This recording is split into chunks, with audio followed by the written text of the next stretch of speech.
Hello and welcome to Injury Recovery Mindset.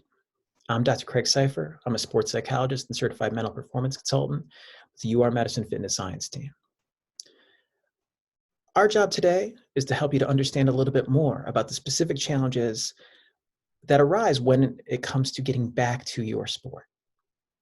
So as you move through your process with your injury, you are getting close to getting cleared or have been cleared, and there's challenges that are specific to that moment.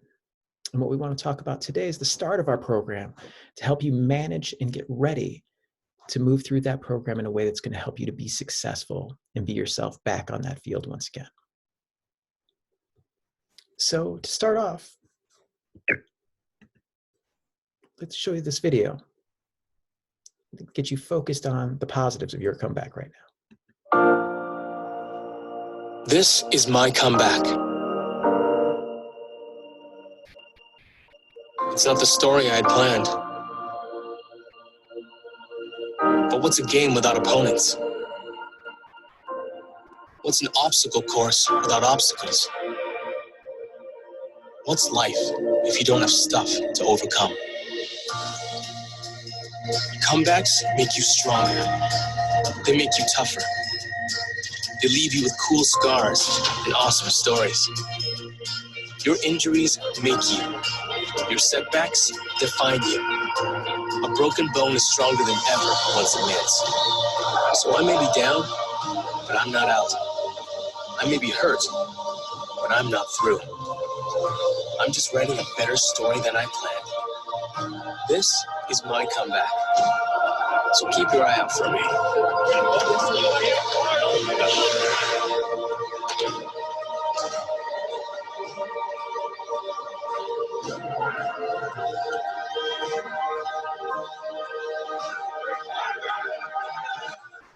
Share your comeback story. Visit urmedicine.org.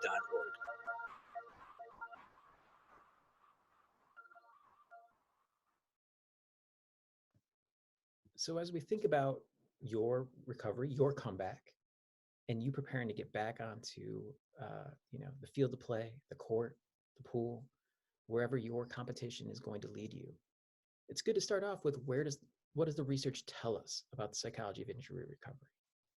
And so I'd like to kind of start this discussion today with understanding a little bit of the research conducted here at the University of Rochester Medical Center, where we've looked at things like ACL construction and shoulder injuries and reconstruction in terms of what are the factors that really play a strong and important role in you having really great outcomes, and what we really are understanding that it's not just about your physical recovery, it's also about your mental recovery.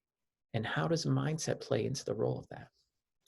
And so when it comes to the mental impacts of long-term injury, early on in the process, there's a lot of difficulties with mood, which you've been through, right? You've probably already understood that part, that not being with teammates, not being able to participate in your sport, that immediately has impacts on your mood and your sense of connection.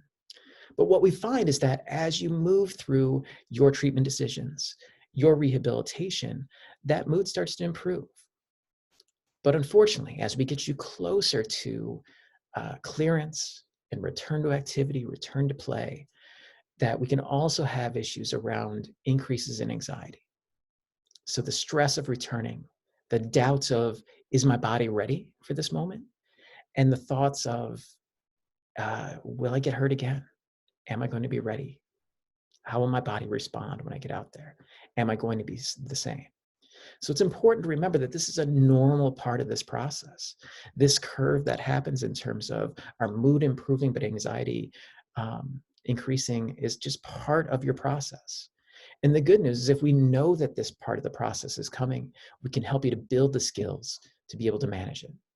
And that's our role through this program as you grow through with us through the next few weeks. In terms of performance and strength and conditioning, helping you to be your best in terms of physically, how nutrition plays a role in this. And of course, what I love to talk about, how mindset is very key in your ability to get back to where you need to be as, an elite athlete, as a performer. So another piece in terms of how we understanding how we respond to sport injury is that yes, our actions are very important, but it's just a piece of the pie that we also need to kind of take care of what's going on with ourselves emotionally, what's our emotional response, and also what we call cognitive appraisal, right? Our thoughts. How are we thinking about it, and how are we managing how we think about our return to the field of play, to return to competition? So it's important to take a step back then and help ourselves to really look at how stress impacts us, in terms of our brain, in terms of our body, that mind-body connection.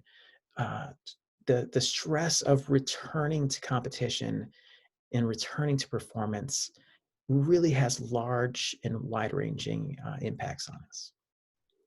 So when we think about our brain, it's a really complex organ that we're dealing with, and a lot of different parts in terms of how it's impacted.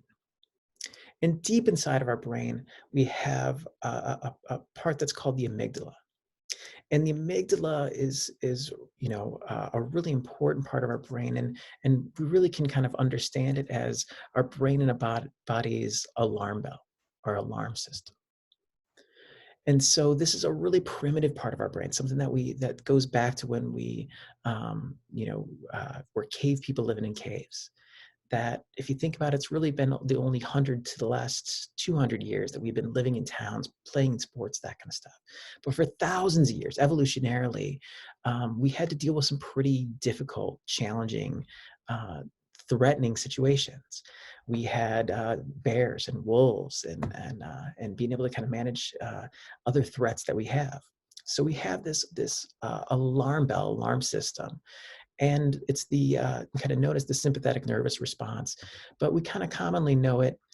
You may have heard of it as fight or flight, and more importantly, we understand this as fight, flight, freeze, right? That our response was all about giving us the energy to be able to fight back. Sometimes you had to pick a stick and go hit that bear. Sometimes you had to run away as fast as you can, and sometimes you needed to freeze. You need to be very still, hide in your cave, wait for the bear to go by. And so these systems that were very helpful for us in a lot of ways really work against us when it comes to our performance. So as we're getting back healthy and getting back to competition, this part of our brain, this primitive part of our brain, is still out there looking for detecting threats in our environment. And really, thinking about what are the threats. So when you have an injury, this alarm bell can be a little bit of a hair trigger, right? And can get activated when we don't really see would it be helpful. And so this process also has some really strong components around that are emotional components. Our limbic system also gets activated. And so with these different pieces, we have a lot of different emotions that we can go through. But that fear response becomes a huge part of this. And it's a really normal response to where we are, where we can feel a little bit more anxious, a little bit more stressed, a little bit more tight in ways that are unhelpful in terms of our performance. And again, this goes back to these cave people living in caves, right? That they had to have the energy to be able to fight back, run away, wait and hide. And when it comes to you getting back in performance, we can't lose track of our frustration and anger. We can't let that get the best of us. We can't let feeling anxious or overwhelmed get in the way of us loving our sport and performing in our sport. And so we need to kind of get back to understanding how all these different things that we go through, extreme emotions, increases in breathing and heart rate, negative and racing thoughts, muscle tension, muscle tightness, feeling agitated or restless, are all about these impacts of stress on our brain and our body. And so these are really normal parts of us getting back into a situation of performance, especially after a situation where we were hurt, we were injured. And we can still kind of have these moments where we get overwhelmed, we get anxious, we get tight. And these were designed to keep us safe once upon a time, but aren't helpful when it comes back to getting back to something we love, getting back to our sport. So the other part of this that's really important with this alarm bell to think about is it has some pretty strong impacts on our brain. So it impacts our prefrontal cortex, which is all about decision making and planning and judgment. That voice in our head that says it's going to be okay, it's going to be all right. That gets overwhelmed by these emotions, overwhelmed by the amygdala response. And so we're not quite thinking clearly. We're not quite thinking logically in terms of where the danger is or isn't. We can also have it affect our motor cortex. So physically, things like we talk about things like muscle memory and our balance and coordination. We can physically feel off from this alarm bell going off. And it even impacts, our speech centers of our brain. So that when this happens, we may be finding ourselves not communicating as much, not as engaged with teammates, with coaches, or other supports that we need in terms of being successful. So this gets us back to how do we need to take a different approach to managing this? And a lot of what we're going to be talking about, over the next several sessions is this idea of being body first. And what I mean by that is that if we can calm and relax our body, if we can find ways to help settle down our heart rate, loosen, relax our muscles, settle and engage our breathing in a way that calms us down, then that's going to help us to get back to, feeling ready, feeling confident, feeling focused in a way that's going to help your performance. It's going to help us to conquer the stress that's a normal part of you getting back to being on the field and being successful. So right now, I want you to kind of take out that alarm bell awareness worksheet that we have as part of your workbook.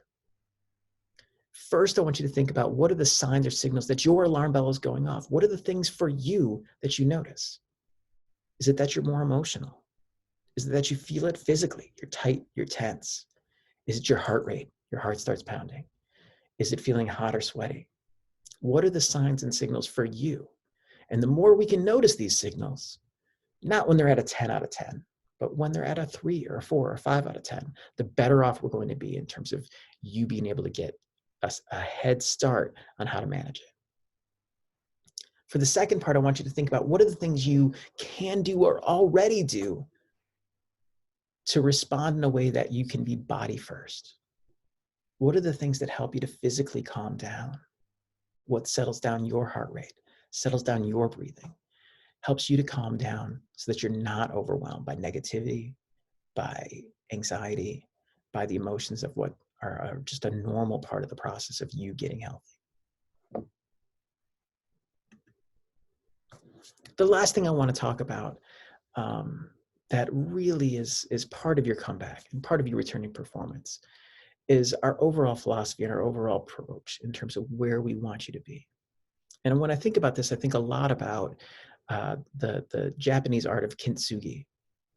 And kintsugi is all about taking broken pieces of pottery and remaking them and reshaping them, reforming them in a way where they are stronger, more beautiful, and more valuable.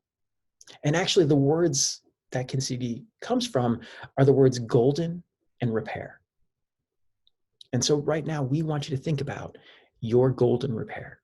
What is that going to look like for you in terms of strength and conditioning, in terms of your mindset, in terms of your nutrition, in a way that helps you to come out of this way more valuable, wiser, and stronger than you were well before this injury ever happened?